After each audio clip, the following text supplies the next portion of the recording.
श्रीललिता सहस्रनाम स्तोत्रम् ध्यानम्।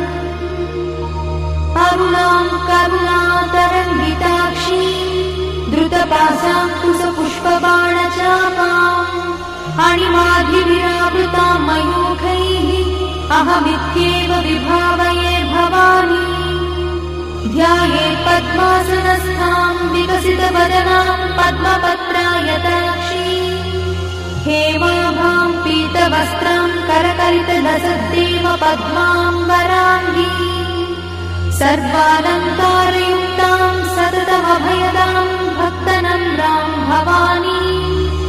श्रीविद्यां शान्तमूर्तिं सकलसुरन्तां सर्वसम्पत्प्रदात्री